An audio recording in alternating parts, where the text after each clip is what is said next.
Hello everyone, എല്ലാവർക്കും നമസ്കാരം. അപ്പോൾ നമ്മുടെ ഇന്നത്തെ ക്ലാസ്സിലേക്ക് എല്ലാവർക്കും സ്വാഗതം. ഇന്ന് എടുക്കാൻ പോകുന്നത് നമ്മുടെ SCERTയിലെ രണ്ടാമത്തെ ചാപ്റ്റർ ആയിട്ടുള്ള 7ാം ക്ലാസ്സിലെ രണ്ടാമത്തെ ചാപ്റ്റർ ആയിട്ടുള്ള കച്ചവടത്തിൽ നിന്ന് അധികാരത്തിലേക്ക് എന്ന പാഠമാണ് എടുക്കാൻ പോകുന്നത് കേട്ടോ. അപ്പോൾ 7ാം ക്ലാസ്സിലേക്ക് ഒന്നാമത്തെ ചാപ്റ്റർ നമ്മൾ എടുത്തിട്ടുണ്ട്. അപ്പോൾ അതെന്താണ്, യൂറോപ്പ് പരിവർത്തന പാത. അത് കാണാത്തവരുണ്ടെങ്കിൽ പോയി കാണാം കേട്ടോ. ചെറിയ കോഡുകളൊക്കെ വെച്ചിട്ടുള്ള ക്ലാസ്സുകളാണ്, നിങ്ങൾക്ക് എന്തായാലും ഉപകാരപ്പെടുന്ന ക്ലാസ്സുകളാണ് കേട്ടോ. ഓക്കെ, അപ്പോൾ ഇന്ന് എടുക്കാൻ പോകുന്നത് കച്ചവടത്തിൽ നിന്ന് അധികാരത്തിലേക്ക് എന്ന രണ്ടാമത്തെ പാഠമാണ് എടുക്കാൻ പോകുന്നത്. ഓക്കെ, നമുക്ക് ക്ലാസ്സിലേക്ക് കടക്കാം. ഞാനൊന്ന് വായിക്കാം, എല്ലാവരും കേൾക്കാം കേട്ടോ. കറുത്ത പൊന്നിനുമുണ്ടൊരു കഥ പറയാൻ. കൂട്ടുകാരെ, ഞാൻ കുരുമുളക്. നൂറ്റാണ്ടുകൾക്ക് മുമ്പുള്ള യൂറോപ്പിലെ കാര്യമാണ് ഞാൻ പറയുന്നത്. മാസങ്ങൾ നീണ്ടു നിൽക്കുന്ന ശൈത്യകാലം ആരംഭിക്കുന്നതിന് മുമ്പ് അവിടുത്തെ കർഷകർ അവരുടെ ആടുമാടുകളിൽ കുറച്ചെണ്ണത്തെ കൊന്ന് ഇറച്ചിയാക്കി സൂക്ഷിക്കുമായിരുന്നു. ശൈത്യകാലത്തെ മഞ്ഞുവീഴ്ച കാരണം മേച്ചിൽപ്പുറങ്ങളിൽ പുൽനാമ്പുകൾ തളർത്തിരുന്നില്ല. ഇത് തീറ്റ കമ്മിക്കിടയാക്കി. മനുഷ്യർക്കും ഭക്ഷ്യക്ഷാമം നേരിട്ടിരുന്നു. കാലികളെ കൊന്ന് ഇറച്ചിയാക്കി സൂക്ഷിച്ചാണ് ഇതിന് പരിഹാരം കണ്ടത്. ഇന്നത്തെ പോലെ വൈദ്യുതിയോ അതുപോലെ ശീതീകരണ സംവിധാനങ്ങളോ ഒന്നും ഇല്ലാത്ത കാലമായിരുന്നു എന്ന് ഓർക്കുക. ഇറച്ചി ദീർഘകാലത്തേക്ക് കേടുകൂടാതെ സൂക്ഷിക്കാനും രുചി നൽകാനും അവർ എണ്ണയാണ് ഉപയോഗിച്ചിരുന്നത്. ചുരുക്കത്തിൽ ഞാൻ അവർക്ക് അത്യാവശ്യ ഘടകമായിരുന്നു. ഞാൻ മാത്രമല്ല, നമ്മുടെ നാട്ടിലെ ഏലം, കറുകപ്പട്ട, ഇഞ്ചി എന്നിവയും അവർക്ക് പ്രിയപ്പെട്ടതായിരുന്നു. ഞങ്ങളെ തേടി പണ്ട് മുതലേ കച്ചവടക്കാർ എത്തിയിരുന്നു. അപ്പൊ കുരുമുളകിന്റെ ഇമ്പോർട്ടൻസ് നമുക്കറിയാലോ അല്ലെ. അപ്പൊ ആ ഒരു കാര്യമാണ് പറയുന്നത്. ഓക്കെ, അന്ന് ഒരുപാട് ബ്രിട്ടീഷുകാർ ഒരുപാട് കയറ്റുമതി ചെയ്തിട്ടുണ്ടായിരുന്നു അല്ലെ. അപ്പോൾ ആ ഒരു കാര്യം ഒരു ഇൻട്രൊഡക്ഷൻ എന്നുള്ള രീതിയിൽ പറഞ്ഞതാണ് കേട്ടോ. ഒന്ന് കേട്ട് പോവാം. അടുത്തയിലേക്ക് കടക്കാം. നമ്മുടെ നാട്ടിലെ സുഗന്ധവ്യഞ്ജനങ്ങൾ വിദേശികൾക്ക് അത്യാവശ്യമായിരുന്നു. ഇത്തരം വിഭവങ്ങൾ ശേഖരിക്കാൻ പുരാതന കാലം മുതൽക്ക് കച്ചവടക്കാർ ഇന്ത്യയിൽ എത്തിയിരുന്നു. Okay, next. തുർക്കികൾ കോൺസ്റ്റാന്റിനോപ്പിൾ കീഴടക്കിയത് ഏഷ്യയും യൂറോപ്പും തമ്മിലുള്ള കച്ചവടത്തെ തടസ്സപ്പെടുത്തി. അപ്പൊ നമ്മൾ കഴിഞ്ഞ ക്ലാസ്സിൽ പറഞ്ഞ കാര്യമാണ് പറയുന്നത് കേട്ടോ. തുർക്കികൾ കോൺസ്റ്റാന്റിനോപ്പിൾ കീഴടക്കിയത് ഏഷ്യയും യൂറോപ്പും തമ്മിലുള്ള കച്ചവടത്തെ തടസ്സപ്പെടുത്തി. ഈ പശ്ചാത്തലത്തിലാണ് ഇന്ത്യയിലേക്ക് കടൽ മാർഗം ഒരു വാണിജ്യ പാത കണ്ടെത്താൻ ശ്രമം ആരംഭിച്ചത്. ഇക്കാര്യം നമ്മൾ കഴിഞ്ഞ അധ്യായത്തിൽ മനസ്സിലാക്കിയതാണല്ലോ അല്ലെ. ഓക്കെ, അപ്പോൾ സമുദ്രത്തിലൂടെ ഒരു വാണിജ്യ പാത കണ്ടെത്തിയതോടെ പോർച്ചുഗീസുകാരും ഡച്ചുകാരും ഇംഗ്ലീഷുകാരും ഫ്രഞ്ചുകാരും കച്ചവടത്തിനായി ഇന്ത്യയിലെത്തി. അപ്പൊ നമുക്ക് ഈ ഒരു ഓർഡറിൽ പഠിക്കേണ്ടതുണ്ട്. എന്താ, ഫസ്റ്റ് വന്നത് പോർച്ചുഗീസുകാരാണ്, സെക്കൻഡ് ഡച്ചുകാർ വന്നു, തേർഡ് ഇംഗ്ലീഷുകാർ വന്നു, ഫോർത്ത് ആര് വന്നു, ഫ്രഞ്ചുകാർ വന്നു. അപ്പൊ ഈ ഒരു ഓർഡർ പഠിക്കാൻ ഞാനൊരു കോഡ് പറയാം. Okay, PDF. അപ്പൊ ഈ PDF നമുക്കറിയാലോ. PDF ഒക്കെ നമ്മൾ അയച്ചു കൊടുക്കുന്ന, സെൻഡ് ആക്കി കൊടുക്കുന്നില്ലല്ലേ PDF. അപ്പോ അതുമായിട്ട് ഞാൻ P എന്ന് ഉദ്ദേശിച്ചത് പോർച്ചുഗീസുകാരാണ് കേട്ടോ. പോർച്ചുഗീസുകാർ ആദ്യമായി വന്നവര്. രണ്ടാമത് വന്നത് എന്താണ്, ഡച്ചുകാരാണ്. അതാണ് ഞാൻ D ആയിട്ട് പറഞ്ഞത്, PD അല്ലെ. PDF, PD, ഡച്ചുകാർ. പിന്നെ അവസാനമായിട്ട് വന്നവരാണ് ഫ്രഞ്ചുകാർ, ഫ്രഞ്ച്, PDF. അപ്പൊ നടുക്കൊരു ഇയും കൂടി ഉണ്ട് അല്ലെ, ഇംഗ്ലീഷുകാർ. ഒരു PDEF എന്നും കൂടി പറഞ്ഞു കഴിഞ്ഞിട്ടുണ്ടെങ്കിൽ നമുക്ക് ആ ഒരു ഓർഡറിൽ കിട്ടും അല്ലെ. അപ്പൊ PDF, PDEF. അപ്പൊ ഇംഗ്ലീഷ്, ഫ്രഞ്ച്. ഓക്കെ, മൂന്നാമത് വന്നവരാണ് ഇംഗ്ലീഷുകാർ, നാലാമത് വന്നവർ ഫ്രഞ്ചുകാർ. അപ്പൊ ആ ഓർഡറിന് കിട്ടാൻ വേണ്ടിയിട്ടാണ് PDF എന്നുള്ളൊരു കോഡ് പറഞ്ഞത് കേട്ടോ.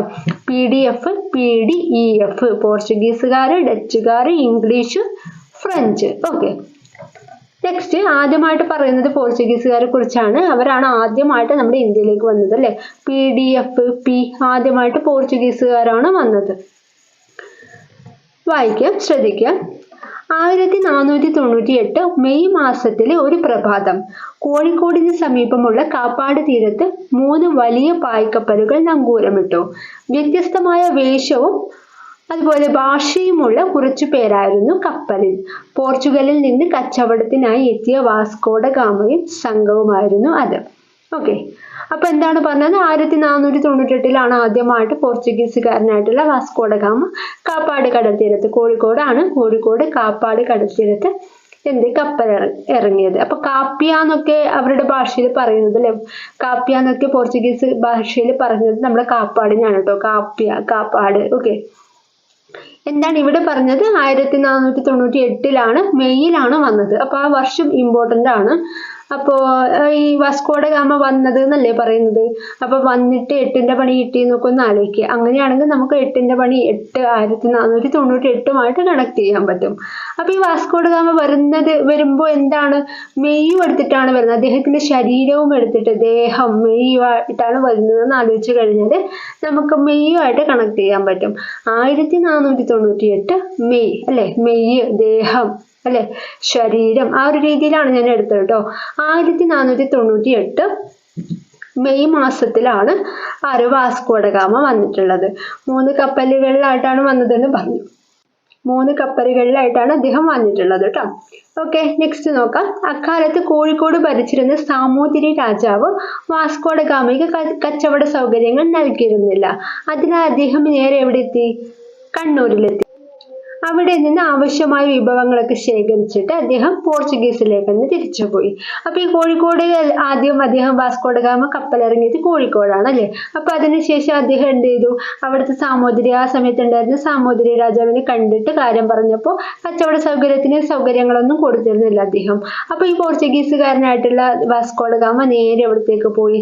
കണ്ണൂരേക്ക് പോയി. കണ്ണൂര് പോയിട്ട് അത്യാവശ്യ കാര്യങ്ങളൊക്കെ ചെയ്തിട്ട് അദ്ദേഹം തിരിച്ച് ലിസ്ബണിലേക്ക്, അദ്ദേഹത്തിന്റെ സ്ഥലം പോർച്ചുഗീസിലേക്ക് പോയി. ഓക്കെ, അപ്പോ ഇത്രയും കാര്യങ്ങളാണ് ഈ ഒരു ഭാഗത്ത് നിന്ന് പറഞ്ഞത്. ഇതിൽ ഏറ്റവും ഇമ്പോർട്ടന്റ് പോയിന്റ് എന്ന് പറയുന്നത് 1498 മെയ് മാസത്തിലാണ് അദ്ദേഹം കാപ്പാട് കടൽ തീരത്തെത്തിയത്. അല്ല, 1498 മെയ് മാസത്തിൽ. ഓക്കെ, അപ്പോ ഈ ഒരു വർഷം ഇമ്പോർട്ടന്റ് ആണ്. എന്താണ് നമ്മൾ പറഞ്ഞത്? 8ന്റെ പണി കിട്ടി, മെയ്യും കൊണ്ട്, ശരീരവും കൊണ്ടാണ് വന്നതെന്നും പറഞ്ഞു. അപ്പൊ ആ ഒരു കോഡ് മറക്കാതെ പഠിക്കുക കേട്ടോ. ഈ സൈഡിൽ ഒരു ചെറിയ കാര്യം പറയുന്നുണ്ട്, നമുക്കൊന്ന് വായിച്ചു നോക്കാം.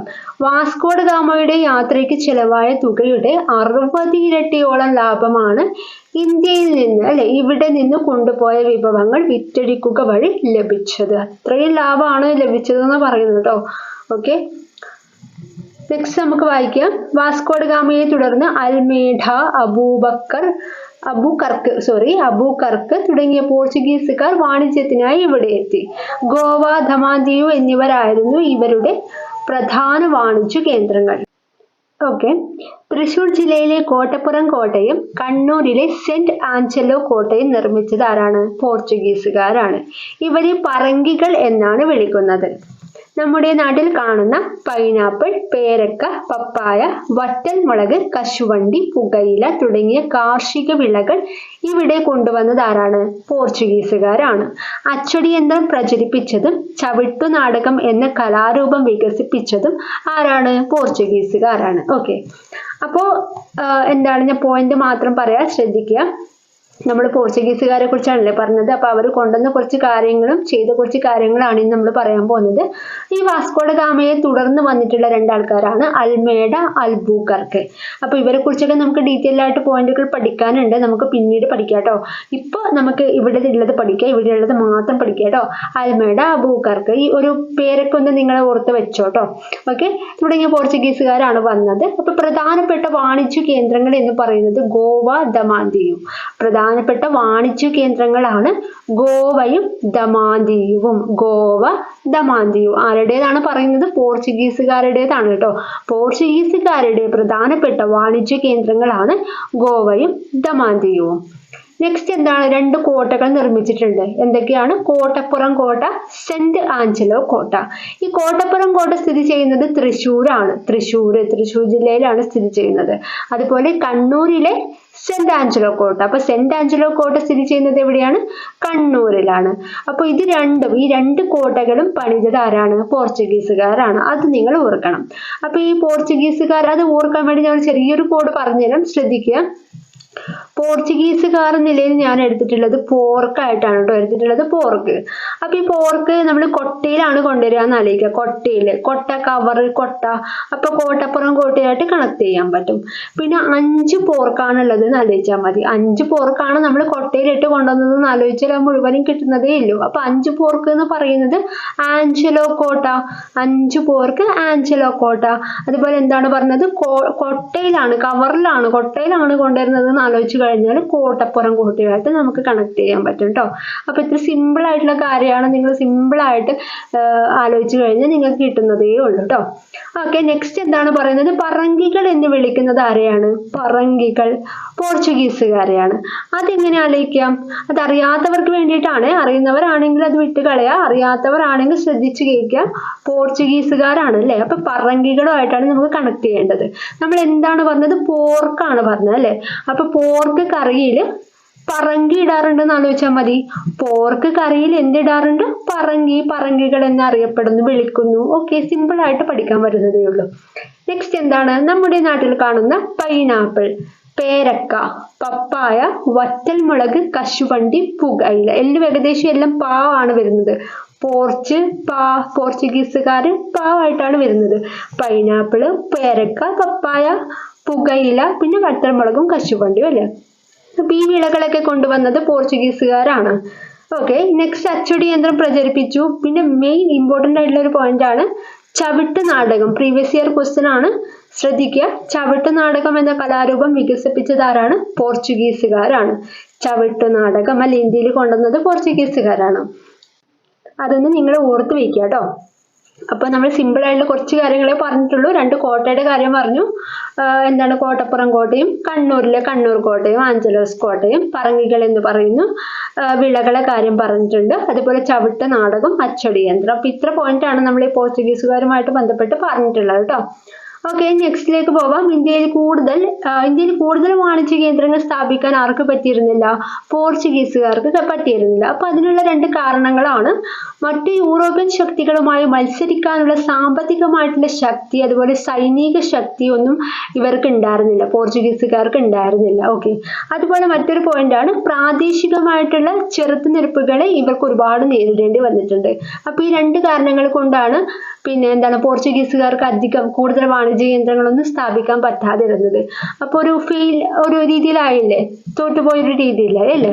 അപ്പൊ ഈ പിക്ചറിൽ കാണിച്ച സാധനമാണ് എന്താണ്? സെന്റ് ആഞ്ചലോസ് കോട്ട. 5 പോർക്ക് എന്ന് പറഞ്ഞിട്ടുണ്ടായിരുന്നു. 5 പോർക്ക് പോർച്ചുഗീസുകാർ കിട്ടിയതാണ്. ഓർക്കുക കേട്ടോ, കോടുകളൊക്കെ ഒന്ന് ഓർക്കുക. സെന്റ് ആഞ്ചലോ കോട്ട. നെക്സ്റ്റ് പറയാം. മലബാർ തീരം കേന്ദ്രീകരിച്ച് പോർച്ചുഗീസുകാർക്കെതിരെ നടന്ന ചെറുത്തുനിൽപ്പുകൾക്ക് നേതൃത്വം കൊടുത്തത് ആരായിരുന്നു? കുഞ്ഞാലി മരയ്ക്കാർ ആയിരുന്നു. കുഞ്ഞാലി മരയ്ക്കാർ. സാമൂതിരിയുടെ നാവികപ്പടയുടെ തലവന്മാരായിരുന്നു ആര്? കുഞ്ഞാലി മരയ്ക്കാർ. മറി തൊലിക്കാതെ ചോദിച്ച ചോദ്യമാണ്. സാമൂതിരിയുടെ നാവികപ്പടയുടെ തലവന്മാർ ആരാണ്? കുഞ്ഞാലി മരയ്ക്കാർ. അപ്പൊ ഈ നമുക്ക് ടെസ്റ്റ് ചെയ്ത് പോകും, മാറിപ്പോകും സ്വാഭാവികമായിട്ട്. അപ്പൊ എക്സാം ഹാളിലൊക്കെ പോയി കഴിഞ്ഞാൽ അങ്ങോട്ടും ഇങ്ങനെ കൺഫ്യൂഷൻ ആയി പോകും. അപ്പൊ ഞാനൊരു ചെറിയൊരു കണക്ഷൻ പറയാം. സാമൂതിരി എന്ന് പറയുമ്പോൾ നമുക്ക് തിരി എടുക്കാം, തിരി. അപ്പോൾ തിരിയും മരവും ഒക്കെ ആയിട്ട് നമുക്ക് കണക്ട് ചെയ്യാലോ. ഈ മരത്തിനൊക്കെ തിരി വന്നു, ചെടിക്കൊക്കെ തിരി വന്നു എന്നൊക്കെ നമ്മൾ വീട്ടിൽ നിന്ന് പറയുന്നത് കേട്ടിട്ടുണ്ടാവില്ലേ. അപ്പൊ അങ്ങനെ ഒന്ന് ചുമ്മാ ഒന്ന് ആലോചിച്ച് കഴിഞ്ഞാൽ സാമൂതിരി, കുഞ്ഞാലി മരയ്ക്കാർ അല്ലെ, മരത്തിന്റെ തിരി എന്നൊക്കെ ഒന്ന് ചുമ്മാ ഒന്ന് ആലോചിക്കുക. അത് കിട്ടാത്തവരാണെങ്കിൽ ഞാൻ വേറൊരു കോഡ് പറയാം. സാമൂതിരിയാണല്ലോ, അപ്പൊ നമുക്കത് ഒരു സമൂസയായിട്ട് കണക്ട് ചെയ്യാം. സമൂസ കുഞ്ഞുങ്ങളാണ് തിന്നുന്നത് എന്നുള്ള രീതിയിൽ സമൂസയും കുഞ്ഞാലി എന്നുള്ള രീതിയിൽ ഒന്ന് എടുക്കാം. ഓക്കെ, അപ്പൊ നിങ്ങൾക്ക് ഏതാണ് യോജിച്ചതെന്ന് വിചാരിച്ചാൽ നിങ്ങൾ എടുക്കുക കേട്ടോ. സാമൂതിരിയുടെ നാവികപ്പടയുടെ തലവന്മാരായിരുന്നു ആര്? കുഞ്ഞാലി മരയ്ക്കാർമാർ. പോർച്ചുഗീസുകാരുമായുള്ള ഇന്ത്യയിലെ കച്ചവട ബന്ധങ്ങൾ ഏതെല്ലാം മേഖലയിൽ സ്വാധീനം ചെലുത്തിയിട്ടുള്ളതെന്ന് കണ്ടെത്തി ലഘുകുറിപ്പ് തയ്യാറാക്കുക. ഓക്കെ, അപ്പൊ അത് അവരുടെ കാര്യം, നമുക്ക് നോക്കണ്ട. ഓക്കെ, അപ്പൊ ഇത്രയും കാര്യങ്ങളാണ് പോർച്ചുഗീസുകാരെ കുറിച്ച് പറഞ്ഞത്. ഞാൻ പോയിന്റ് മാത്രം ഒന്നും കൂടി വായിക്കാം. അപ്പൊ നിങ്ങളൊന്ന് ശ്രദ്ധിച്ച് കേൾക്കുക കേട്ടോ. എന്താണ് പറഞ്ഞത്? പോർച്ചുഗീസുകാരാണ് പറഞ്ഞത്. ആദ്യമായിട്ട് വന്നവരാണ്. വാസ്കോ ഡ ഗാമ കോഴിക്കോട് എത്തിയത് 1498. 1498. 8ന്റെ പണി കിട്ടി. മെയ്യും കൊണ്ടാണ് വന്നത് എന്ന് പറഞ്ഞു അല്ലേ, മെയ്. ഓക്കെ, കാപ്പാട് തീരത്താണ് വന്നത്.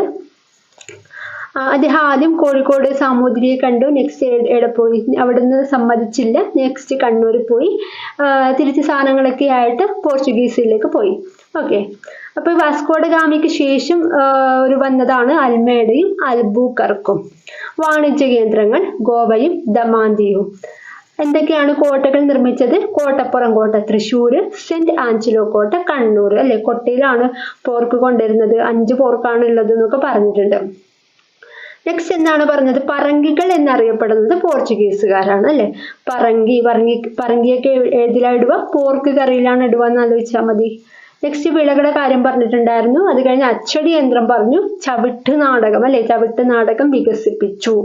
ലാസ്റ്റ് പോയിന്റ് പറഞ്ഞത് സാമൂതിരിയുടെ നാവികപ്പടയുടെ തലവൻ അല്ലെ, ആരാണ്? കുഞ്ഞാലി മരയ്ക്കാർ.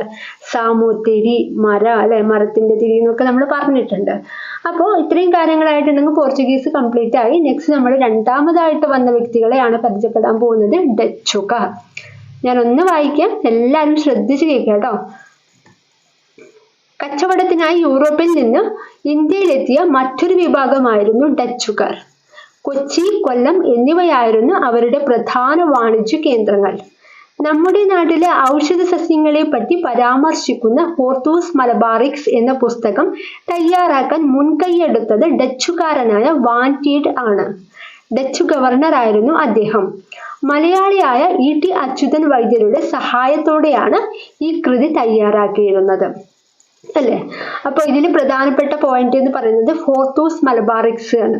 ഹോർത്തൂസ് മലബാറിക്സ് എന്ന് പറഞ്ഞാൽ നമ്മുടെ മലബാറിലെ ഔഷധ സസ്യങ്ങളെ കുറിച്ച് എന്താണ് എഴുതിയിട്ടുള്ള ഒരു പുസ്തകമാണ് ഹോർത്തൂസ് മലബാറിക്സ്. അത് എഴുതിയത് ആരാണ്? ഡച്ചുകാരാണ്. ഓക്കെ, അപ്പോൾ ഡച്ചുകാർ എന്ന് പറഞ്ഞാൽ ഡച്ചിലെ ഗവർണർ ആയിട്ടുണ്ടായിരുന്ന വാൻ ടീഡ് ആയിരുന്നു അതിന് മുൻകൈ എടുത്തിരുന്നത്. ഓക്കെ, അപ്പോൾ ഈ വാൻ ടീഡ് എന്നുള്ള പേര് ഇമ്പോർട്ടൻ്റ് ആണ്.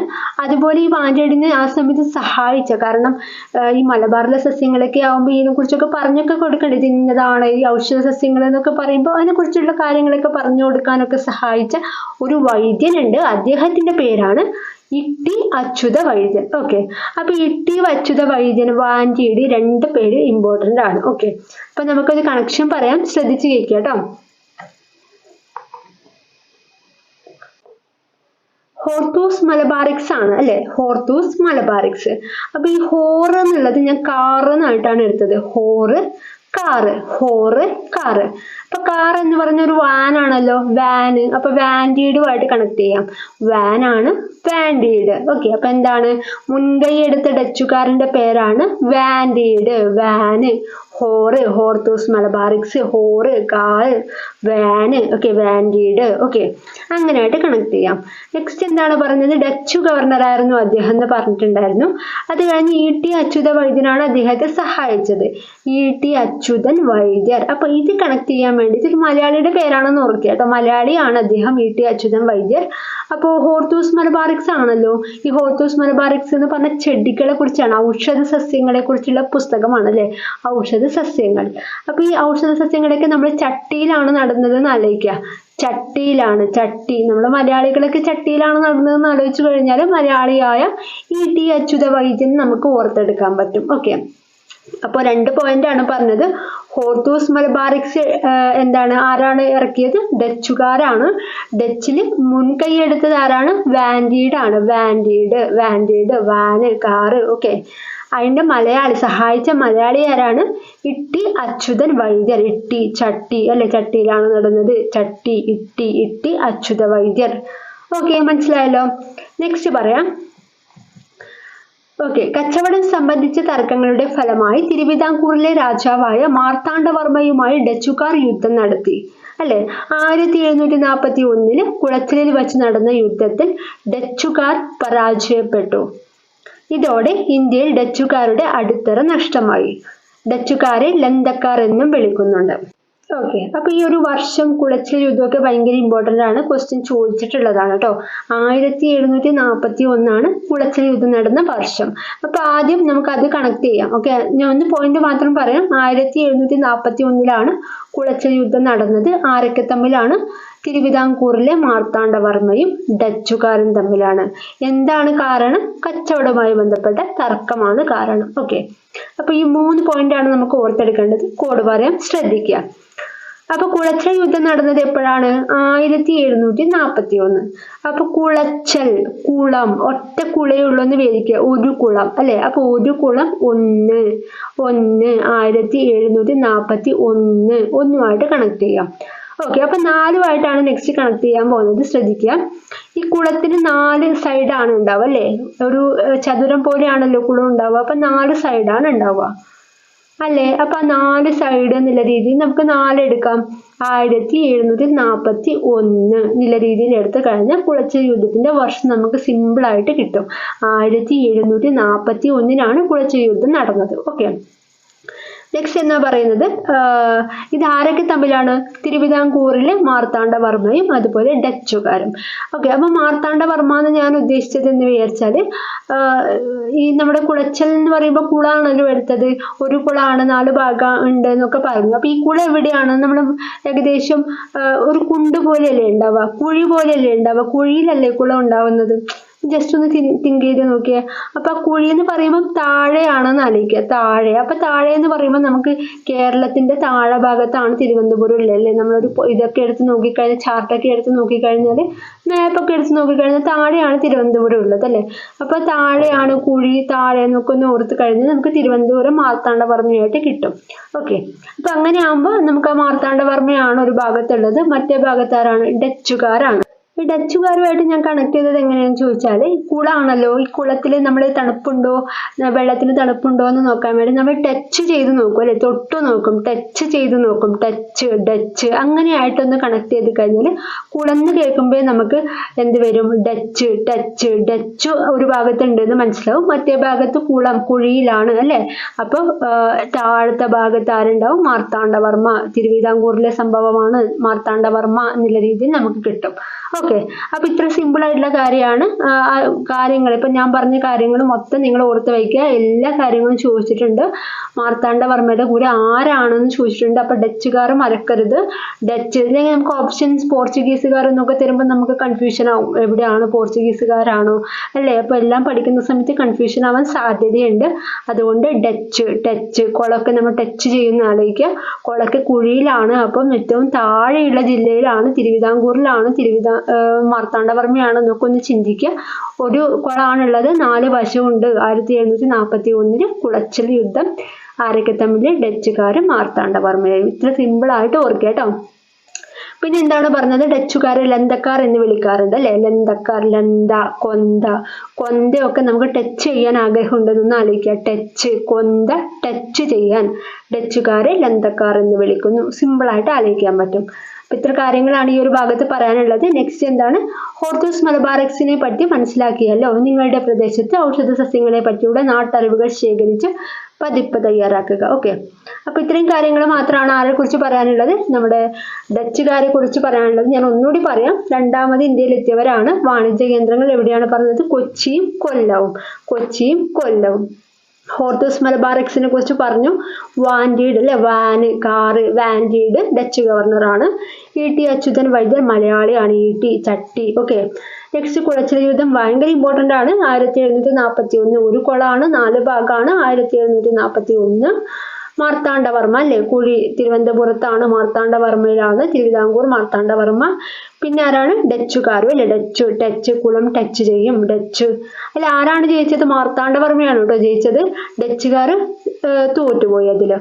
ഓക്കെ, കാരണം എന്താണ്? ആ യുദ്ധത്തിന്റെ കാരണം കച്ചവട തർക്കമാണ്. ലാസ്റ്റ് പോയിന്റ് ലന്തക്കാർ, ലന്ത, കൊന്ത, ഡച്ചുകാർ അല്ലെ? ടച്ച് ചെയ്യാൻ ആഗ്രഹമാണെന്നൊക്കെ പറഞ്ഞില്ലേ? അപ്പൊ ഡച്ചുകാരുടെ മറ്റൊരു പേരാണ് ലന്തക്കാർ. ഓക്കെ, ലന്തക്കാർ എന്നും വിളിക്കുന്നു. നെക്സ്റ്റ് പറയാൻ പോകുന്നത് ഇംഗ്ലീഷുകാരാണ്. ഇംഗ്ലീഷുകാരുടെ വരവ്. മൂന്നാമതായിട്ട് വന്നവരാണ് ഇംഗ്ലീഷുകാർ അല്ലെ? PDEF, PDEF English. Okay, India, China. ഇന്ത്യയിൽ മാത്രമല്ല അവരുടെ എന്താണ് നോട്ടം ഉണ്ടായിരുന്നത്, ചൈനയിലും കൂടി ഉണ്ടായിരുന്നു. ഓക്കെ, ഇന്ത്യ, ചൈന തുടങ്ങിയ രാജ്യങ്ങളുമായി കച്ചവടം നടത്താൻ വേണ്ടി 1600 ലണ്ടനിൽ ഇംഗ്ലീഷ് ഈസ്റ്റ് ഇന്ത്യ കമ്പനി രൂപീകരിച്ചു. 1600. ഓക്കെ, 1600 ലണ്ടനിലാണ് ഇംഗ്ലീഷ് ഈസ്റ്റ് ഇന്ത്യ കമ്പനി രൂപീകരിച്ചത്. കമ്പനിയുടെ ഇന്ത്യയിലെ ആദ്യത്തെ വാണിജ്യ കേന്ദ്രം എന്ന് പറയുന്നത് ഗുജറാത്തിലെ സൂറത്ത് ആയിരുന്നു.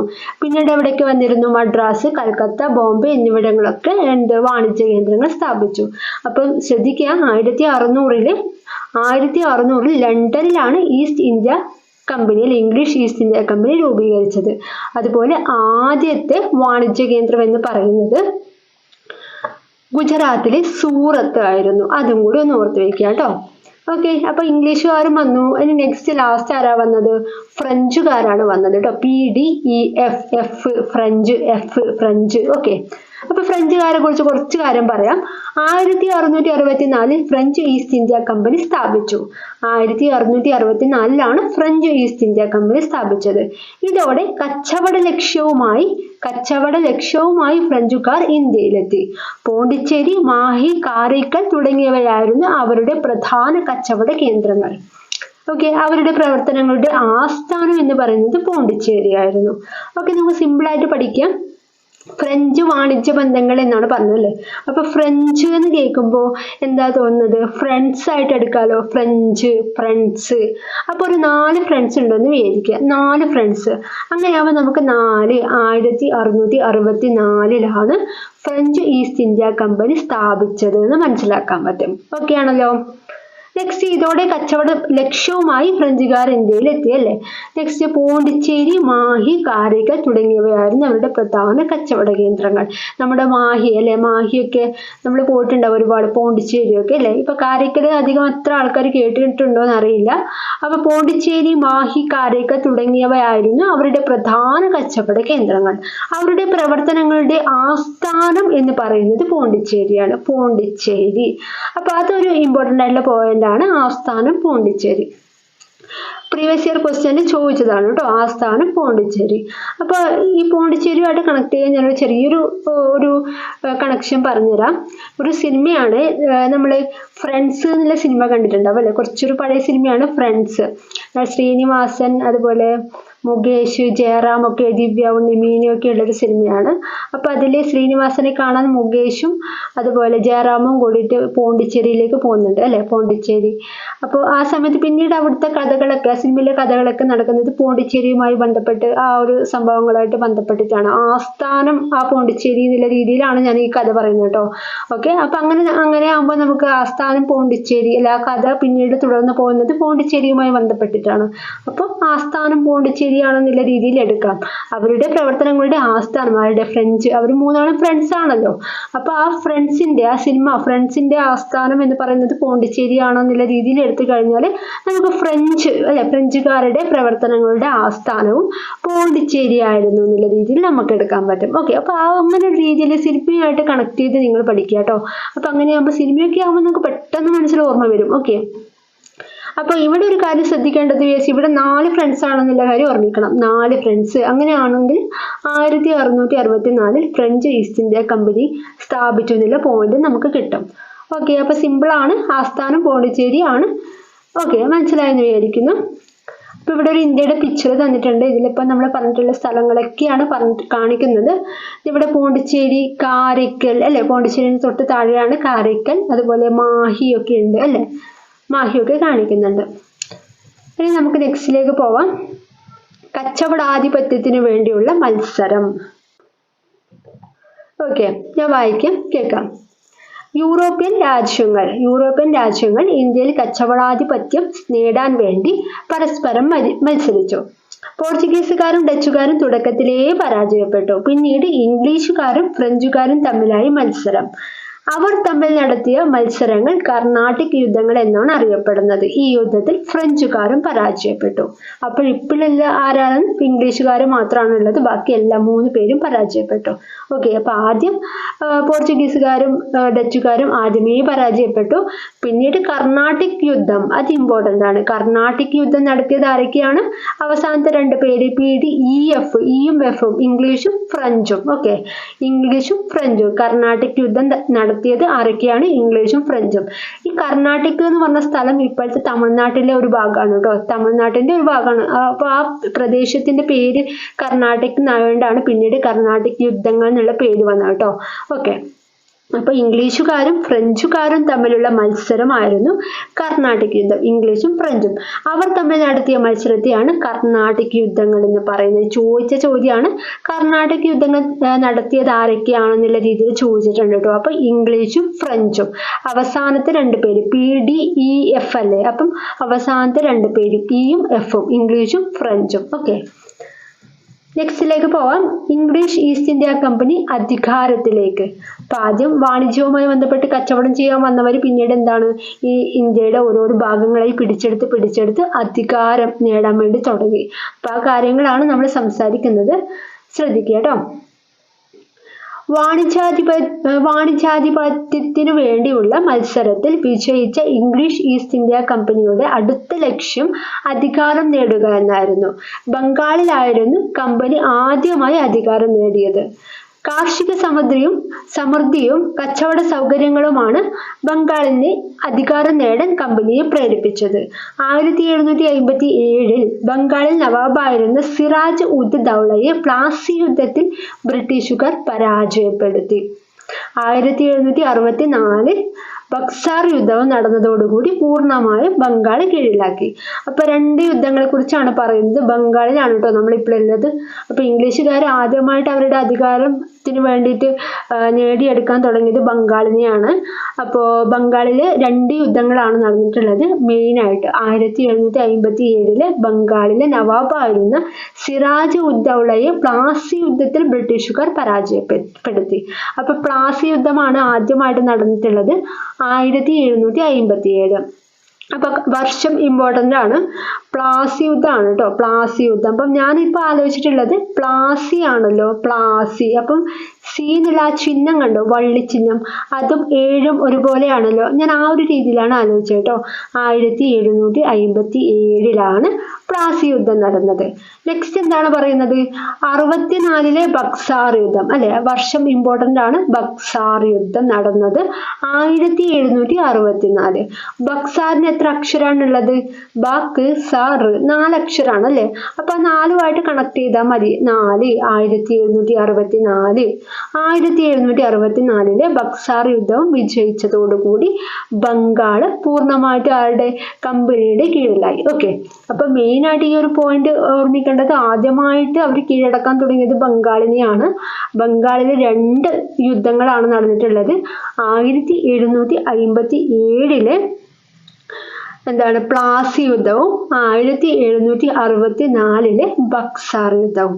ഓക്കെ, അപ്പൊ 2 പോയിന്റ് ആണ് ഇമ്പോർട്ടൻ്റ്. ഒരു ചെറിയൊരു ബോക്സ് കൊടുത്തിട്ടുണ്ട്, ഞാൻ അതൊന്ന് വായിക്കാം. ഇംഗ്ലീഷുകാരും ഫ്രഞ്ചുകാരും തമ്മിൽ നടന്ന യുദ്ധങ്ങളുടെ പ്രധാന വേദി എവിടെയായിരുന്നു? തമിഴ്നാട്ടിന്റെ ഭൂരിപക്ഷ മേഖലകൾ ഉൾപ്പെട്ട കർണാട്ടിക് പ്രദേശങ്ങളായിരുന്നു. അതുകൊണ്ടാണ് അവർ തമ്മിൽ നടന്ന യുദ്ധങ്ങളെ കർണാട്ടിക് യുദ്ധങ്ങൾ എന്ന് വിളിക്കുന്നത്. നമ്മൾ നേരത്തെ പറഞ്ഞ പോയിന്റ് ആണ്. ഓക്കെ, നെക്സ്റ്റ് പ്ലാസിയും ബക്സാറും, അതായത് നേരത്തെ പറഞ്ഞ സെയിം സാധനം. പ്ലാസി യുദ്ധവും ബക്സാർ യുദ്ധത്തിനെയും കുറച്ചും കൂടി വിപുലീകരിച്ചിട്ടാണ് പറയുന്നത്. ശ്രദ്ധിക്കുക. സിറാജ് ഉദ് ദൗളയുടെ സൈന്യാധിപനായിരുന്ന മിർ ജാഫറുമായി ബ്രിട്ടീഷ് സൈന്യാധിപനായിരുന്ന റോബർട്ട് ക്ലൈവ് ഉണ്ടാക്കിയ രഹസ്യധാരണയിലൂടെയാണ് പ്ലാസി യുദ്ധത്തിൽ ബ്രിട്ടീഷുകാർ വിജയിച്ചത്. ഓക്കെ, അപ്പൊ പ്ലാസി യുദ്ധത്തിന്റെ കാര്യം പറഞ്ഞു കഴിഞ്ഞാൽ, പ്ലാസി യുദ്ധത്തിൽ ഒരു ഭാഗത്ത് ബ്രിട്ടീഷുകാരായിരുന്നു ഉണ്ടായിരുന്നത് അല്ലെ. അപ്പൊ ബ്രിട്ടീഷുകാരും മറ്റേ ഭാഗത്ത് സിറാജ് ഉദ് ദൗള, ബംഗാളിലെ ആ സമയത്ത് നവാബ് എന്നാ പറയാ കേട്ടോ, നവാബായിരുന്ന സിറാജ് ഉദ് ദൗളയും മറുഭാഗത്ത് ബ്രിട്ടീഷുകാരും ഉണ്ടായിരുന്നു. അപ്പൊ ബ്രിട്ടീഷുകാരുടെ ആ സമയത്ത് സൈന്യാധിപനായിരുന്നു റോബർട്ട് ക്ലൈവ്. അതുപോലെ സിറാജ് ഉദ് ദൗളയുടെ ആ സമയത്ത് സൈന്യാധിപനായിരുന്നു മിർ ജാഫർ. ഈ മിർ ജാഫർ എന്ന് പറയുന്നത് എന്താണ്, കുറച്ച് വാഗ്ദാനങ്ങളൊക്കെ ക്ലൈവ് നടത്തിയ സമയത്ത് മിർ ജാഫർ ക്ലൈവിന്റെ ഭാഗത്ത് കൂടി, അതായത് സ്വന്തം രാജാവിനെ ഒറ്റിക്കൊടുത്ത ഒരു വ്യക്തിയാണ് മിർ ജാഫർ. ക്ലൈവ് കുറച്ച് വാഗ്ദാനങ്ങളൊക്കെ കൊടുത്ത സമയത്ത് മിർ ജാഫർ സ്വാഭാവികമായിട്ട് എന്ത് ചെയ്തു? ക്ലൈവിന്റെ ഭാഗത്തേക്ക് മറിഞ്ഞു. അപ്പൊ ഒറ്റിക്കൊടുത്തു. സിറാജ് ഉദ് ദൗളയെ മിർ ജാഫർ ഒറ്റിക്കൊടുത്തു, സ്ഥാനത്തിന് വേണ്ടി ഒറ്റിക്കൊടുത്തു. അങ്ങനെയാണ് സിറാജ് ഉദ് ദൗള ഈ പ്ലാസി യുദ്ധത്തിൽ തോൽക്കുന്നത്. ഓക്കെ, അപ്പൊ ആ ഒരു കാര്യം മനസ്സിലാക്കുക. അതുകൊണ്ട് തന്നെ മിർ ജാഫർ എന്താണ് പറയുന്നത് എന്നറിയോ? റോബർട്ട് ക്ലൈവ് അല്ലെ, ക്ലൈവിന്റെ കുറുക്കൻ എന്ന രീതിയിൽ അറിയപ്പെടുന്ന ആളാണ് മിർ ജാഫർ. കാരണം കുരുട്ടുബുദ്ധിയിലൂടെയാണ് ക്ലൈവിനെ എല്ലാം പറഞ്ഞു കൊടുത്ത് സ്വന്തം രാജാവിനെ ഇല്ലാണ്ടാക്കിയ ഒരു മനുഷ്യരാണ് അല്ലെ. അപ്പോൾ അതുകൊണ്ടാണ് ക്ലൈവിന്റെ കുറുക്കൻ എന്നൊക്കെ അറിയപ്പെടുന്നത് മിർ ജാഫർ ആണ്. ക്ലൈവിന്റെ കുറുക്കൻ, ജാഫർ, ജിറാഫ്, അങ്ങനെയുള്ള രീതിയിലൊന്ന് കണക്ട് ചെയ്ത് വെക്കുക. ഓക്കെ, അപ്പൊ ഒന്നുകൂടി പറയാം. സിറാജ് ഉദ് ദൗളയുടെ സൈന്യാധിപനായിരുന്ന മിർ ജാഫറുമായി ബ്രിട്ടീഷ് സൈന്യാധിപനായിരുന്ന റോബർട്ട് ക്ലൈവ് ഉണ്ടാക്കിയ രഹസ്യധാരണയിലൂടെയാണ് പ്ലാസി യുദ്ധത്തിൽ ബ്രിട്ടീഷുകാർ വിജയിച്ചത്. ഓക്കെ, അല്ലെങ്കിൽ വിജയിക്കൊന്നുമില്ല. Okay, next. എന്നാൽ ബക്സാർ യുദ്ധം പറഞ്ഞില്ലേ, എന്നാൽ ബക്സാർ യുദ്ധത്തിലേത് സൈനിക ശക്തിയുടെ വിജയമായിരുന്നു. ഷാ ആലം രണ്ടാമൻ, ഷുജാ ഉദ് ദൗള, മിർ ഖാസിം എന്നിവരുടെ സംയുക്ത സൈന്യത്തെയാണ് ബ്രിട്ടീഷുകാർ പരാജയപ്പെടുത്തിയത്. അപ്പൊ പ്ലാസി യുദ്ധം എന്ന് പറയുന്നത് അതൊരു ചതിച്ചിട്ടുള്ളൊരു ജയമായിരുന്നു, ഒരു കപടം ഉണ്ടായിരുന്നു അതില്. രഹസ്യധാരണയിലൂടെയാണ് ബ്രിട്ടീഷുകാർ ജയിച്ചത് അല്ലെ, കപടത്തിലൂടെ ജയിച്ചതാണ്. ഓക്കെ. എന്നാൽ രണ്ടാമത് നടന്ന ബക്സാർ യുദ്ധം എന്ന് പറഞ്ഞ പൂർണ്ണമായും ഒരു സൈനിക ശക്തിയുടെ ജയമായിരുന്നു. കാരണം ഒരു ഭാഗത്ത് ആരൊക്കെ ഉണ്ടായിരുന്നു? ഷാ ആലം രണ്ടാമൻ, ഷുജാഉദ്ദൗള, മെർകാസിൻ തുടങ്ങിയ ചക്രവർത്തിമാരും നവാബുമാരൊക്കെ ഉണ്ടായിരുന്നു. അവരുടെ പടകളും ഉണ്ടായിരുന്നു, സൈന്യങ്ങൾ. എന്നാൽ മറ്റേ ഭാഗത്ത് ആരായിരുന്നു ഉണ്ടായിരുന്നത്? നമ്മുടെ ബ്രിട്ടീഷുകാരുടെ സൈന്യവും. പക്ഷെ ഇത്ര പേരുണ്ടായിരുന്നിട്ട് പോലും ബ്രിട്ടീഷുകാരായിരുന്നു ആ സമയത്ത് ജയിച്ചത്. അപ്പൊ അതിന്റെ അർത്ഥം എന്താണ്? സൈന്യത്തിന്റെ ജയം, ബ്രിട്ടീഷുകാരുടെ സൈന്യത്തിന്റെ ജയമായിരുന്നു അത്. അതാണ് ഇവിടെ പറഞ്ഞിട്ടുള്ളത്. സംയുക്ത സൈന്യത്തെയാണ് ബ്രിട്ടീഷുകാർ പരാജയപ്പെടുത്തിയതെന്ന് പറഞ്ഞിട്ടുള്ളത് കേട്ടോ. അപ്പൊ ഇതില് മെയിൻ പോയിന്റ് പഠിക്കേണ്ടതെന്ന് പറഞ്ഞാൽ 1757 എന്ത് ബംഗാളില് പ്ലാസി യുദ്ധം നടന്നത്. പ്ലാസി C7 1757. നെക്സ്റ്റ് ബക്സാർ യുദ്ധം 1764. ബക്സാർ 4 അക്ഷരം, അപ്പൊ 4 1764. താഴെ ഒരു പിക്ചർ കൊടുത്തിട്ടുണ്ട്. ബ്രിട്ടീഷ് അധീനതയിലുള്ള പ്രദേശങ്ങൾ ബക്സാർ യുദ്ധത്തിന് ശേഷം അല്ലെ, ബക്സാർ യുദ്ധത്തിന് ശേഷം പൂർണ്ണമായും ബംഗാൾ കീഴടക്കി ആര്? ബ്രിട്ടീഷുകാർ. അപ്പൊ അതിന്റെ ഒരു പിക്ചറാണ്. ഇത്രയും കാര്യങ്ങളാണ് ഈ ഓറഞ്ച് കളറിൽ കൊടുത്തിട്ടുള്ള ഈ ഭാഗങ്ങൾ മൊത്തം ബക്സാർ യുദ്ധത്തോടു കൂടി ബ്രിട്ടീഷുകാരുടെ കയ്യിലായി. ഓക്കെ. നെക്സ്റ്റ് ആധിപത്യം വ്യാപിക്കുന്നു. ഓക്കെ. ഇപ്പൊ നമ്മൾ ആദ്യം പറഞ്ഞത് ബംഗാളിലാണ് ഇവർ ആധിപത്യം സ്റ്റാർട്ട് ചെയ്തത് ബ്രിട്ടീഷുകാർ. ഇനിയിപ്പോ മൈസൂരേക്ക് വന്നു അടുത്ത ഘട്ടം. ഓക്കെ. മൈസൂർ ആയിരുന്നു ബ്രിട്ടീഷ് അധീനതയിലായ മറ്റൊരു പ്രദേശം. ദക്ഷിണേന്ത്യയിലെ പ്രധാന നാട്ടുരാജ്യമായിരുന്നു മൈസൂർ. ഹൈദർ അലിയുടെയും ടിപ്പു സുൽത്താന്റെയും നേതൃത്വത്തിൽ മൈസൂർ പ്രബല ശക്തിയായി. മൈസൂറിന്റെ ആധിപത്യം മലബാറിലേക്ക് വ്യാപിച്ചിരുന്നു. ഇത് ബ്രിട്ടീഷുകാരുടെ മലബാറിലെ കച്ചവടത്തിന് തടസ്സമായി. ഫ്രഞ്ചുകാരുമായി ടിപ്പു സുൽത്താനുണ്ടായ സൗഹൃദവും മൈസൂർ കീഴടക്കാൻ ബ്രിട്ടീഷുകാരെ പ്രേരിപ്പിച്ചു. ബ്രിട്ടീഷുകാർക്കെതിരെ ധീരമായി പോരാടിയ ടിപ്പു സുൽത്താൻ 4ാമത്തെ മൈസൂർ യുദ്ധത്തിൽ മരണം വരിച്ചു. മൈസൂർ യുദ്ധങ്ങളിലൂടെ മലബാർ, കൂർഗ് എന്നീ പ്രദേശങ്ങൾ ബ്രിട്ടീഷ് അധീനതയിലാക്കി. അപ്പൊ പറയുന്നത് ഇത്രേ ഉള്ളൂ. മൈസൂർ ആയിരുന്നു 2ാമത്തെ ലക്ഷ്യം. ബ്രിട്ടീഷുകാരുടെ ആദ്യത്തെ ലക്ഷ്യം ബംഗാളെ കീഴടക്കി ബക്സാർ യുദ്ധത്തോടു കൂടി പൂർണ്ണമായും കീഴടക്കി കയ്യിൽ വെച്ചു. 2ാമത് മൈസൂർ യുദ്ധമായി. മൈസൂറാണ് അവരുടെ ലക്ഷ്യം ഉണ്ടായിരുന്നത്. മൈസൂർ ആ സമയത്ത് ഉണ്ടായിരുന്നത് ടിപ്പു സുൽത്താനും അതുപോലെ ഹൈദർ അലിയും ആയിരുന്നു കേട്ടോ. ഹൈദർ അലി, ടിപ്പു സുൽത്താനും. അങ്ങനെ ഈ ടിപ്പു സുൽത്താന് ഫ്രഞ്ചുകാരുമായിട്ട് കുറച്ച് അധിക ബന്ധമുണ്ടായിരുന്നു. അപ്പൊ അതൊക്കെ ഈ ബ്രിട്ടീഷുകാർക്ക് ഇഷ്ടമായിരുന്നില്ല. കച്ചവട ബന്ധത്തിനും ഈ ടിപ്പു സുൽത്താൻ അത്ര ഒരു സപ്പോർട്ടൊന്നും കൊടുത്തിരുന്നില്ല. അപ്പൊ സ്വാഭാവികമായിട്ടും ദേഷ്യം വന്നല്ലോ. അപ്പൊ അതോടുകൂടിയാണ് പൂർണ്ണമായും ഈ മൈസൂരും മലബാറും ഒക്കെ പിടിച്ചെടുക്കാൻ വേണ്ടിയിട്ട് ബ്രിട്ടീഷുകാർ തീരുമാനിച്ചത്. ആദ്യമേ ഹൈദർ അലിയുമായിട്ട് എന്താ പറയാ മൈസൂർ യുദ്ധം 1-2-2 തോന്നുന്നു. ഹൈദർ അലി ആ സമയമാകുമ്പോഴത്തേക്ക് മരിച്ചുപോയി. അപ്പൊ 2ാമത് പിന്നീട് വന്നത് ഹൈദർ അലിയുടെ സ്ഥാനം ഏറ്റെടുത്തത് ടിപ്പു സുൽത്താൻ ആയിരുന്നു. ടിപ്പു സുൽത്താനും 3 മൈസൂർ യുദ്ധം 3, മൈസൂർ യുദ്ധം 4 വരെ പിടിച്ചു നിന്നു. അവസാനം ടിപ്പു സുൽത്താനും വിടവാങ്ങി. ഓക്കെ. 4ാമത്തെ മൈസൂർ യുദ്ധത്തിലാണ് ആര് മരിച്ചിട്ടുണ്ടായിരുന്നത്? ടിപ്പു സുൽത്താൻ മരിച്ചത്. ഓക്കെ. മരണം വരിച്ചു. മൈസൂർ യുദ്ധങ്ങളിലൂടെ മലബാറും കൂർഗ് എന്നീ പ്രദേശങ്ങൾ ബ്രിട്ടീഷ് കീഴടക്കി. അപ്പൊ 2 മെയിൻ ആൾക്കാരും മരിച്ചു. പിന്നീട് എന്താണ് ബ്രിട്ടീഷുകാർ ആ സ്ഥലങ്ങളൊക്കെ കീഴടക്കുകയും ചെയ്തു, മലബാറും കൂർഗും. ഈ മലബാർ കീഴടക്കിയത് ശ്രീരംഗപട്ടണം ഉടമ്പടിയിലൂടെയാണ് കേട്ടോ. ശ്രീരംഗപട്ടണം ഉടമ്പടിയുടെ ബേസിലൂടെയാണ് മലബാർ കീഴടക്കിയത്. ഓക്കെ. അപ്പൊ മൈസൂർ യുദ്ധങ്ങളിലൂടെ മൈസൂർ കീഴടക്കി. ഒക്കെ പൂർണ്ണമായും ഇവരുടെ കയ്യിലെത്തി. നമുക്ക് ശ്രീരംഗപട്ടണം ഉടമ്പടി എന്താണെന്ന് നോക്കാം കേട്ടോ. ഞാൻ വായിക്കാം. മൈസൂരിൽ ആധിപത്യം സ്ഥാപിക്കാൻ ബ്രിട്ടീഷുകാർക്ക് 4 യുദ്ധങ്ങൾ നടത്തേണ്ടി വന്നു. 3ാം മൈസൂർ യുദ്ധത്തിന് ശേഷം ടിപ്പു സുൽത്താനുമായി ശ്രീരംഗപട്ടണത്ത് വെച്ച് ഒപ്പുവെച്ച ഉടമ്പടിയാണ് ശ്രീരംഗപട്ടണ ഉടമ്പടി. അതോടുകൂടിയാണ് മലബാർ ബ്രിട്ടീഷുകാർക്ക് സ്വന്തമായത്. ഓക്കെ. അപ്പൊ ഒന്നുകൂടി വായിക്കാം. മൈസൂരിൽ ആധിപത്യം സ്ഥാപിക്കാൻ ബ്രിട്ടീഷുകാർക്ക് 4 യുദ്ധങ്ങളായിരുന്നു വേണ്ടി വന്നത്. ഓക്കെ. 3ാം മൈസൂർ യുദ്ധത്തിന് ശേഷം ടിപ്പു സുൽത്താനുമായി ശ്രീരംഗപട്ടണത്ത് വെച്ച് ഒപ്പുവെച്ച ഉടമ്പടി അനുസരിച്ചാണ് മലബാർ ബ്രിട്ടീഷുകാർക്ക് ലഭിച്ചത്. ഓക്കെ. ഇപ്പൊ ഒരു ഭൂപടം തന്നിട്ടുണ്ട്. ഇന്ത്യയുടെ ബ്രിട്ടീഷ് അധീനതയിലുള്ള പ്രദേശങ്ങൾ, അതായത് മൈസൂറും കൂടി പിടിച്ചടക്കിയതോടുകൂടി ഇത്രയും ഭാഗങ്ങൾ ആരുടെ കയ്യിലായി? ബ്രിട്ടീഷുകാരുടെ കയ്യിലായി. ആദ്യം ബംഗാൾ മാത്രമേ ഉണ്ടായിരുന്നുള്ളൂ, ഇപ്പൊ മൈസൂരും അതുപോലെ നമ്മുടെ മലബാറും എല്ലാം കയ്യിലായി. ഓക്കെ, ഇനി നെക്സ്റ്റ് പറയുന്നത് മറാത്ത പ്രദേശമായിരുന്നു ബ്രിട്ടീഷുകാരുടെ അടുത്ത ലക്ഷ്യം. ഓക്കെ, അപ്പൊ ഈ ഭാഗങ്ങളൊക്കെ കഴിഞ്ഞു. ഇനി നെക്സ്റ്റ് ഭാഗം മറാത്ത. ഓക്കെ, മറാത്ത പ്രദേശമായിരുന്നു ബ്രിട്ടീഷുകാരുടെ അടുത്ത ലക്ഷ്യം. മറാത്തികൾ ബ്രിട്ടീഷുകാരുടെ പരുത്തി കച്ചവടത്തിന് തടസ്സങ്ങൾ സൃഷ്ടിച്ചു. മറാത്തികൾ ബ്രിട്ടീഷുകാരുടെ പരുത്തി കച്ചവടത്തിന് തടസ്സങ്ങൾ സൃഷ്ടിച്ചു.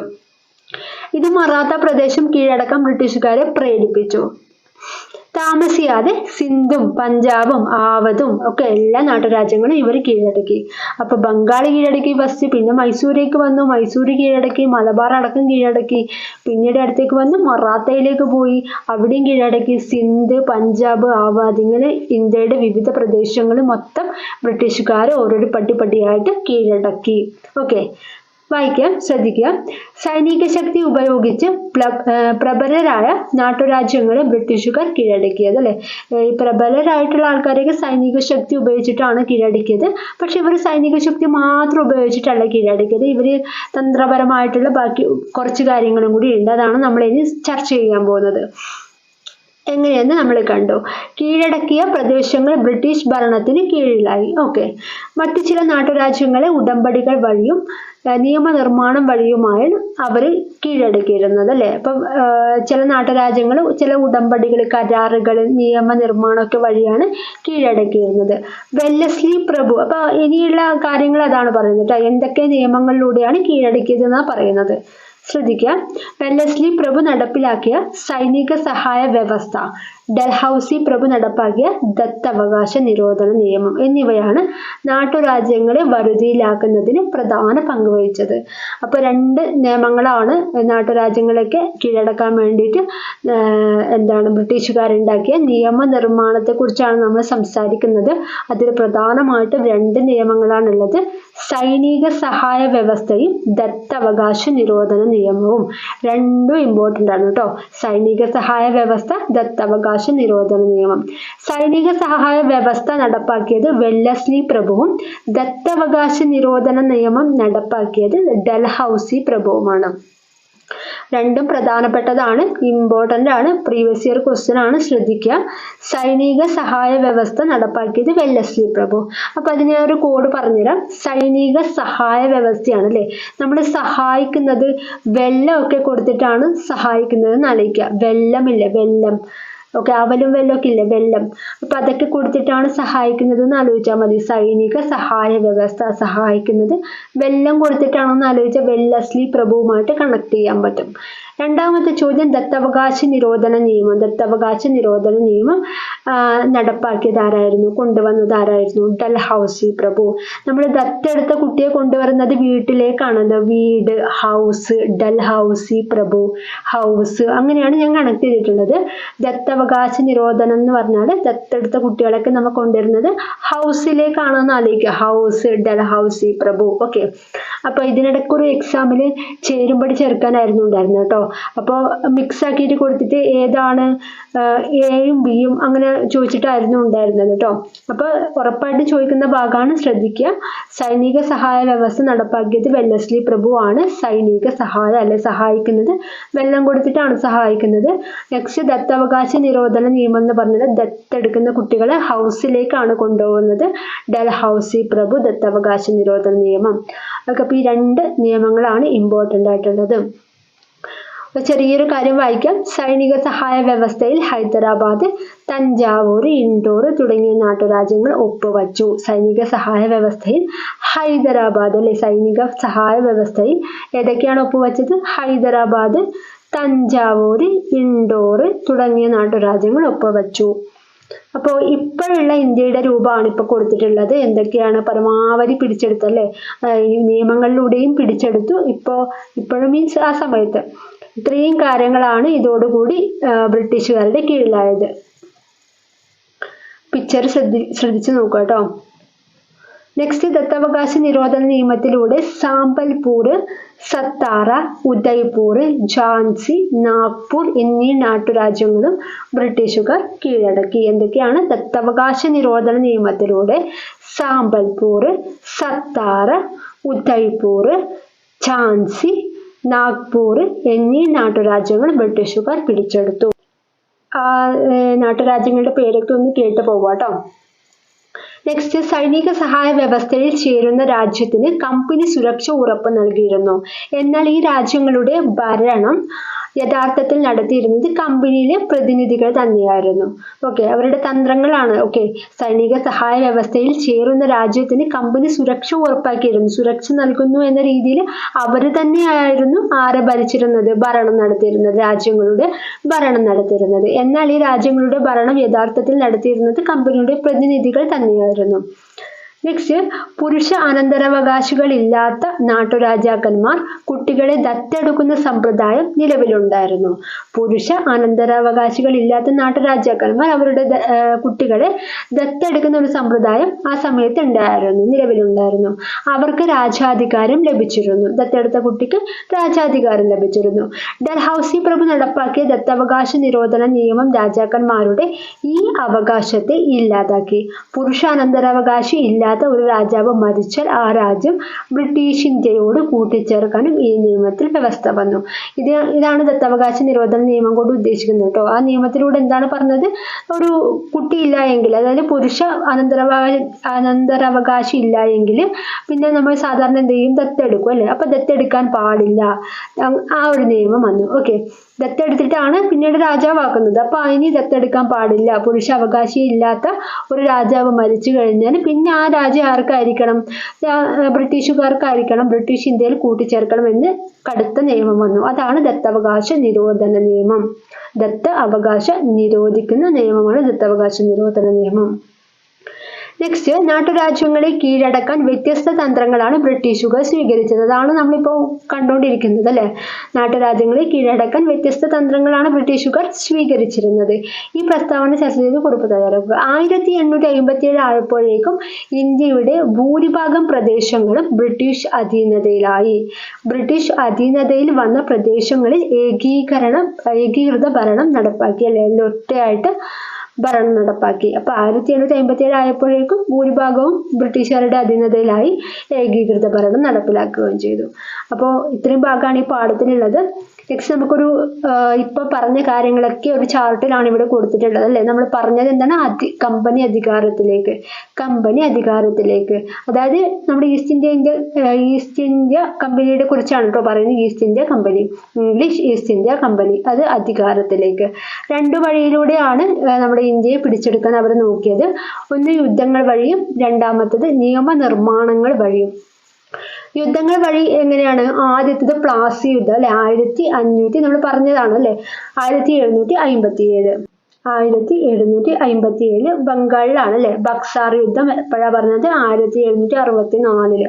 അപ്പൊ എവിടെയാണ്, ബംഗാളില്. പ്ലാസി യുദ്ധവും ബക്സാർ യുദ്ധത്തിലൂടെയും ബംഗാൾ പൂർണ്ണമായും കീഴടക്കി. രണ്ടാമത് മൈസൂർ യുദ്ധങ്ങളാണ് പറഞ്ഞത്. മൈസൂർ യുദ്ധത്തിലൂടെ മലബാറും കൂർഗും പൂർണ്ണമായും കീഴടക്കി അല്ലെ, നമ്മുടെ മൈസൂര്. നെക്സ്റ്റ്, മലബാർ യുദ്ധങ്ങൾ അല്ല, മറാത്ത യുദ്ധങ്ങളിലൂടെ മറാത്ത പൂർണ്ണമായും കീഴടക്കി. അങ്ങനെ യുദ്ധങ്ങൾ വഴി കീഴടക്കിയ നാട്ടുരാജ്യങ്ങളാണ് ബംഗാള്, മലബാർ, കൂർഗ്, മറാത്ത എന്നിവര്.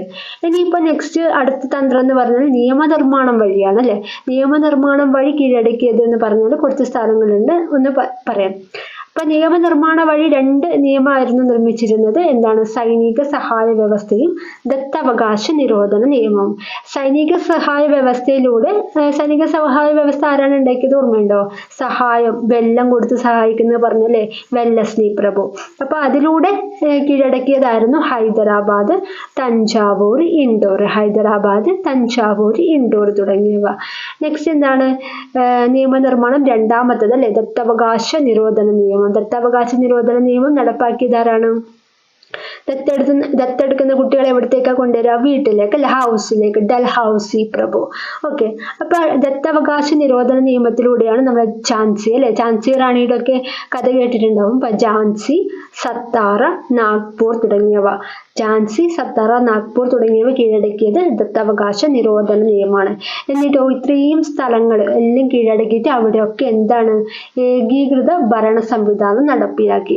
ബ്രിട്ടീഷ് ഏകീകൃത ഭരണ സംവിധാനം നടപ്പിലാക്കി. കച്ചവടത്തിനായി രൂപീകരിച്ച ഇംഗ്ലീഷ് ഈസ്റ്റ് ഇന്ത്യ കമ്പനി ഇന്ത്യയിലെ ഭരണാധികാരികളായി മാറിയതെങ്ങനെയെന്ന് സംബന്ധിച്ച് ക്ലാസ് സെമിനാർ സംഘടിപ്പിക്കുക. അപ്പൊ ഞാൻ ഒരു സംഗ്രഹം ഇവിടെ കുറച്ച് പോയിന്റുകൾ ജസ്റ്റ് കൊടുത്തിട്ടുണ്ട്, വായിക്കാം. കച്ചവടത്തിനായി ഇന്ത്യയിലെത്തിയ യൂറോപ്യൻ രാജ്യങ്ങളായിരുന്നു പോർച്ചുഗീസ്, നെതർലാൻഡ്സ്, ഇംഗ്ലണ്ട്, ഫ്രാൻസ് എന്നിവ. രണ്ടാമത്തെ പോയിന്റ്, ഈ രാജ്യങ്ങളുമായുള്ള ബന്ധങ്ങൾ നമ്മുടെ സാമൂഹിക, സാംസ്കാരിക, സാമ്പത്തിക, രാഷ്ട്രീയ മേഖലകളെ സ്വാധീനിച്ചു. കച്ചവടാധിപത്യത്തിനു വേണ്ടി ഈ രാജ്യങ്ങൾ നടത്തിയ മത്സരങ്ങൾ വിജയിച്ചത് ഇംഗ്ലണ്ടിലായിരുന്നു. യുദ്ധങ്ങളിലൂടെയും ഉടമ്പടികളിലൂടെ നിയമങ്ങളിലൂടെ നാട്ടുരാജ്യങ്ങളെ വരുതിയിലാക്കിയ ബ്രിട്ടീഷുകാർ ഇന്ത്യയിൽ ഭരണാധികാരികളായിട്ട് മാറി. ഓക്കെ, ഇങ്ങനെയാണ് ബ്രിട്ടീഷുകാർ ഇന്ത്യയിലെ ഭരണാധികാരികളായിട്ട് മാറിയത്, മെയിനായിട്ട് യുദ്ധങ്ങൾ വഴിയും നിയമനിർമ്മാണങ്ങൾ വഴിയും. ഓക്കെ, അപ്പൊ ഇന്നത്തെ പാഠത്തിൽ ഇത്ര കാര്യങ്ങളാണ് ഉള്ളത്. നമ്മൾ ഇന്ന് പഠിച്ച എല്ലാ മെയിൻ പോയിന്റ്സുകളും, എക്സാമിന് വരാൻ സാധ്യതയുള്ള എല്ലാ മെയിൻ പോയിന്റ്സുകളും ഞാൻ ഒന്നുകൂടി പറയാം. ഒരു റിവിഷൻ എന്നുള്ള രീതിയിൽ ഞാൻ പറയാം, ശ്രദ്ധിച്ച് കേൾക്കുക. ബുക്കിൽ എഴുതി വെക്കുന്നവരാണെങ്കിൽ ഒരു ബുക്ക് എടുത്ത് എഴുതി വെക്കുക കേട്ടോ. പോയിന്റ്സുകളാണ് പറയാൻ പോകുന്നത്, ശ്രദ്ധിക്കുക. നമ്മൾ ആദ്യം പറഞ്ഞത് എന്താണ്? പോർച്ചുഗീസുകാരെ കുറിച്ചാണ് പറഞ്ഞത്. ആദ്യം വന്നത് പോർച്ചുഗീസുകാരാണ്, പിന്നെ ഡച്ചുകാർ, പിന്നെ ഇംഗ്ലീഷുകാർ, പിന്നെ ഫ്രഞ്ചുകാർ. PDEF ആ ഒരു അളവിൽ നോക്കുക, PDEF. അപ്പൊ പോർച്ചുഗീസുകാരെ കുറിച്ച് പറയുകയാണെങ്കിൽ ഒന്നാമത്തെ പോയിന്റ്, വാസ്കോഡഗാമ കോഴിക്കോട് എത്തിയത് അല്ലെ. വാസ്കോഡഗാമയാണ് ആദ്യമായിട്ട് വന്നത്. അദ്ദേഹം കോഴിക്കോട് എത്തിയത് 1498 മെയ്യിലാണ്. 8ന്റെ പണി കിട്ടി. മെയ്യും കൊണ്ടാണ് വന്നത് എന്ന് പറഞ്ഞിട്ടുണ്ട് അല്ലെ. മെയ്യും കൊണ്ടാണ് വന്നത്. കാപ്പാട് കടൽ തീരത്ത് വന്നിറങ്ങി. അപ്പൊ പോർച്ചുഗീസുകാർ ആദ്യം കോഴിക്കോട് എത്തി, അതിനുശേഷം നേരെ അവിടെ നിന്ന് സാമൂതിരി വിട്ടില്ല, നേരെ കണ്ണൂർ പോയി, തിരിച്ച് പോർച്ചുഗീസിലേക്കും പോയി അല്ലെ. രണ്ടാമത്തെ പോയിന്റ്, വാസ്കോഡഗാമയ്ക്ക് ശേഷം അൽമഡയും അൽബുക്കർക്കും വന്നു. മൂന്നാമത്തെ പോയിന്റ്, വാണിജ്യ കേന്ദ്രങ്ങളായിരുന്നു ഗോവ, ദമാന്തിയു. പോർച്ചുഗീസുകാരുടെ വാണിജ്യ കേന്ദ്രങ്ങളായിരുന്നു ഗോവയും ദമാന്തിയുവും. പോർച്ചുഗീസുകാർ സ്ഥാപിച്ച കുറച്ച് കോട്ടകളുണ്ട്, 2 കോട്ടകൾ അല്ലെ. അതാണ് തൃശ്ശൂരിലെ കോട്ടപ്പുറം കോട്ട അല്ലെ. പോർക്ക് കൊട്ടയിലിട്ട് കൊണ്ടുവരും, 5 പോർക്ക് കൊണ്ടുവരും എന്നൊക്കെ പറഞ്ഞിട്ടുണ്ട് അല്ലെ. ആഞ്ചലോസ് കോട്ട, കണ്ണൂര്. നെക്സ്റ്റ് പോയിന്റ്, പറങ്കികൾ പോർച്ചുഗീസുകാരാണ് അല്ലെ. പറങ്കികൾ എന്നറിയപ്പെടുന്നത് പോർച്ചുഗീസുകാരാണ്. പോർക്ക് കറിയിൽ നമ്മൾ പറങ്കി ഇടുന്ന് പറഞ്ഞിട്ടുണ്ടല്ലേ, പറങ്കികൾ. നെക്സ്റ്റ് കൊണ്ടുവന്ന വിളകൾ ജസ്റ്റ് ഒന്ന് കേട്ടു പോവുക. കശുവണ്ടി, പുകയില, പൈനാപ്പിൾ, പേരക്ക, പപ്പായ, വറ്റൽമുളക്, അച്ചടിയന്ത്രം. വറ്റൽമുളക്. നെക്സ്റ്റ് അച്ചടിയന്ത്രം പ്രചരിപ്പിച്ചിരുന്നു. ചവിട്ട് നാടകം വികസിപ്പിച്ചു. നെക്സ്റ്റ് പോയിന്റ്, സാമൂതിരിയുടെ നാവികപ്പടയുടെ തലവൻ ആരായിരുന്നു? കുഞ്ഞാലി മരയ്ക്കാർ. തിരി, മരത്തിന്റെ തിരി എന്നൊക്കെ പറഞ്ഞിട്ടുണ്ടല്ലേ. മരം, സാമൂതിരി, കുഞ്ഞാലി മരയ്ക്കാർ. ഓക്കെ, നെക്സ്റ്റ് വന്നത് ഡച്ചുകാരാണ്. രണ്ടാമതായിട്ട് വന്നവര് ഡച്ചുകാരാണ്. രണ്ടാമത് ഇന്ത്യയിലെത്തിയവരാണ്. വാണിജ്യ കേന്ദ്രങ്ങൾ, ഡച്ചുകാരുടെ വാണിജ്യ കേന്ദ്രങ്ങൾ കൊച്ചിയും കൊല്ലവുമാണ്. ഡച്ചുകാരാണ് ഹോർത്തൂസ് മലബാറിക്സ് അല്ലെ. കാറൊക്കെ ടച്ച് ചെയ്യാൻ തോന്നുന്ന ആലോചിച്ചാൽ മതി, അപ്പൊ നമുക്ക് ഡച്ചുമായിട്ട് കണക്ട് ചെയ്യാൻ പറ്റും. ഹോർത്തൂസ് മലബാറിക്സ് ആരാണ്? വാൻഡീഡ് ആണ്. അദ്ദേഹം ആരാണ്? ഡച്ച് ഗവർണർ ആയിരുന്നു Van Rheede. Van, car, van. Okay, next മലയാളിയായിട്ടുള്ള E.T. അച്യുതൻ വൈദ്യരാണ് സഹായിച്ചത് അല്ലെ. ഇട്ടി അച്യുതൻ, ഇട്ടി ചട്ടി അല്ലെ. ഇട്ടി ചട്ടി എന്നുള്ള രീതിയിലാണ് നമ്മൾ ഓർത്തത് അല്ലെ. അപ്പൊ E.T. അച്യുതൻ വൈദ്യർ മലയാളിയാണ്. നെക്സ്റ്റ് വളരെ ഇമ്പോർട്ടന്റ് ആയിട്ടുള്ള കുളച്ചിൽ യുദ്ധം. എത്രയാണ്? 1 കൊളാണുള്ളത്, 4 ഭാഗമാണുള്ളത്. 1741 കുളച്ചിൽ യുദ്ധം. ആരൊക്കെ തമ്മിലാണ്? മാർത്താണ്ഡവർമ്മ, തിരുവിതാംകൂർ മാർത്താണ്ഡവർമ്മയും ഡച്ചുകാരും തമ്മിലാണ്. അപ്പൊ തിരുവിതാംകൂർ മാർത്താണ്ഡവർമ്മ എന്ന് പറയുമ്പോൾ കുളം താഴെയാണെന്നുള്ള രീതിയിൽ ആലോചിക്കുക. അപ്പം താഴെയാണ് തിരുവനന്തപുരം വരുന്നത്. തിരുവിതാംകൂർ മാർത്താണ്ഡവർമ്മയും പിന്നെ ഡച്ച്. കുളമൊക്കെ നമ്മൾ ടച്ച് ചെയ്ത് നോക്കും അല്ലെ. അപ്പൊ ഡച്ചുമായിട്ട് കണക്ട് ചെയ്യാൻ പറ്റും. ഇവരുടെ കുളച്ചിൽ യുദ്ധത്തിന്റെ കാരണം എന്ന് പറയുന്നത് കച്ചവട തർക്കം. അത് സ്വാഭാവികമായിട്ട് അവർ അതിന് വേണ്ടിയിട്ടല്ലേ ആ സമയത്ത് പോയത്. അപ്പൊ കച്ചവട തർക്കം. ലന്തക്കാർ എന്നറിയപ്പെടുന്നത് ഡച്ചുകാരാണ്. ലന്ത, കൊന്ത. ഓക്കെ, അപ്പൊ കൊന്തയൊക്കെ നമുക്ക് ടച്ച് ചെയ്യാൻ തോന്നുന്ന ആലോചിച്ചാൽ മതി. നെക്സ്റ്റ് പറയുന്നത് ഇംഗ്ലീഷുകാരെ കുറിച്ചാണ്. 1600 ഇംഗ്ലീഷ് ഈസ്റ്റ് ഇന്ത്യ കമ്പനി ബ്രിട്ടനിലാണ് സ്ഥാപിച്ചത്. 1600 ആദ്യത്തെ വാണിജ്യ കേന്ദ്രം എന്ന് പറയുന്നത് സൂറത്താണ്. ബ്രിട്ടന്റെ ആദ്യത്തെ വാണിജ്യ കേന്ദ്രം സൂറത്ത്. മറ്റ് വാണിജ്യ കേന്ദ്രങ്ങൾ മദ്രാസ്, കൽക്കത്ത, ബോംബെ. നെക്സ്റ്റ് പറയുന്നത് ഫ്രഞ്ചുകാരാണ് അവസാനമായിട്ട് വന്നത്. ഫ്രഞ്ച് ഈസ്റ്റ് ഇന്ത്യ കമ്പനി സ്ഥാപിച്ചത് 1664 4 ഫ്രണ്ട്സ് ആണെന്ന് പറഞ്ഞു അല്ലെ. കച്ചവട കേന്ദ്രങ്ങൾ പോണ്ടിച്ചേരി, മാഹി, കാരയ്ക്കലാണ്. പ്രവർത്തനത്തിന്റെ ആസ്ഥാനം നമ്മൾ സിനിമ പറഞ്ഞു, ഫ്രണ്ട്സ് എന്നുള്ള സിനിമ പറഞ്ഞിട്ടുണ്ട് അല്ലെ, പോണ്ടിച്ചേരി. ഓക്കെ, അപ്പൊ എന്താണ് പിന്നീട് പറഞ്ഞത്, നമ്മുടെ പോർച്ചുഗീസുകാരും ഡച്ചുകാരും ആദ്യമേ തോറ്റ് പിന്മാറി. പിന്നെ ഇംഗ്ലീഷുകാരും ഫ്രഞ്ചുകാരും ആയിരുന്നു ഉണ്ടായിരുന്നത്. അവർ പരക്കെ യുദ്ധം നടത്തി. കർണാടക യുദ്ധം എന്ന പേരിലാണ് അറിയപ്പെടുന്നത്. അപ്പൊ പോയിന്റ് എന്ന് പറഞ്ഞാൽ ഇംഗ്ലീഷുകാരും ഫ്രഞ്ചുകാരും തമ്മിൽ നടത്തിയതാണ് കർണാടക യുദ്ധം. എവിടെയാണ് കർണാടക എന്ന് പറഞ്ഞ സ്ഥലം തമിഴ്നാട്ടിലാണ് സ്ഥിതി ചെയ്യുന്നത്, തമിഴ്നാട്ടിൽ. ഓക്കെ, അപ്പൊ ഇംഗ്ലീഷുകാരും ഫ്രഞ്ചുകാരും തമ്മിൽ നടത്തിയത് ഇയും എഫും, നമ്മൾ ABCDEF എന്ന് പറയില്ല, അപ്പം ഇയും എഫും അടുത്തടുത്താണല്ലോ, ABCDEF. അപ്പൊ ഇയും എഫും ഇംഗ്ലീഷും ഫ്രഞ്ചും അങ്ങനെ ഓർമ്മിച്ചാൽ മതി. ഇയും എഫും അല്ലെ, ഇംഗ്ലീഷും ഫ്രഞ്ചുമാണ് കർണാടക യുദ്ധം നടത്തിയത്. അതിൽ ഇംഗ്ലീഷുകാരാണ് ജയിച്ചത്, ഫ്രഞ്ച് തോറ്റുപോയി. നെക്സ്റ്റ് പറയുന്നത് നമ്മുടെ ഇംഗ്ലീഷുകാർ ഘട്ടം ഘട്ടമായിട്ട് അധികാരത്തിലേക്ക് വരുന്ന കഥയാണ്. ആദ്യം ബംഗാൾ കീഴടക്കി, മൈസൂർ, മറാത്ത, സിന്ധ്, പഞ്ചാബ്, ആവാദ് ഇതൊക്കെ കീഴടക്കി. അതിൽ ബംഗാൾ കീഴടക്കിയ സമയത്ത് 2 യുദ്ധമാണ് പറഞ്ഞിട്ടുള്ളത്. എന്തൊക്കെയാണ്? പ്ലാസി യുദ്ധം 1757, പ്ലാസി ആ ചിഹ്നം ആലോചിക്കുക, 7 പോലത്തെ ചിഹ്നം, 1757. ബംഗാളിലാണ് സിറാജ് ഉദ്ദൗളയും ഇംഗ്ലീഷുകാരും അല്ലെ. ഇംഗ്ലീഷുകാരെ സപ്പോർട്ട് ചെയ്ത ഒരു ചതിയനായ ഒരു വ്യക്തിയാണ് മിർ ജാഫർ അല്ലെ, ക്ലൈവിന്റെ കുറുക്കൻ എന്നൊക്കെ അറിയപ്പെടുന്നത് ജാഫർ എന്നൊക്കെ പറഞ്ഞിട്ടുണ്ട്. നെക്സ്റ്റ് ബക്സാർ യുദ്ധം എന്ന് പറയുന്നത് ബക്സാർ 4 അക്ഷരമാണ്, 1764. അതിൽ എന്താണ്? സൈനിക ശക്തിയുടെ ജയം എന്ന് പറഞ്ഞല്ലേ. നേരത്തെ പ്ലാസി യുദ്ധം എന്താണ്? ചതിയാണ്. രണ്ടാമത്തെ ബക്സാർ യുദ്ധം സൈനിക ശക്തി അല്ലെ, ഇംഗ്ലീഷുകാരാണ് ജയിച്ചത്. മറ്റേ ഭാഗത്ത് ഷാലം രണ്ടാമനും ഷുജാഉദ്ദൗളയും മിർകാസിം ഒക്കെ ഇവർക്ക് സൈന്യം ഉണ്ടായിട്ട് പോലും ഇംഗ്ലീഷുകാരുടെ സൈന്യമായിരുന്നു വിജയിച്ചത്. അപ്പം ബ്രിട്ടീഷുകാരുടെ സൈനിക ശക്തിയുടെ വിജയം എന്ന് പറയുന്നത് ബക്സാർ യുദ്ധമാണ്. നെക്സ്റ്റ് മൈസൂറാണ് കീഴടക്കിയത്. മൈസൂർ യുദ്ധം ആരൊക്കെയാണ്? ടിപ്പു സുൽത്താനും ഹൈദരലിയും ആയിരുന്നു ഒരു ഭാഗത്തുണ്ടായത്, മറ്റു ഭാഗത്ത് ബ്രിട്ടീഷുകാർ.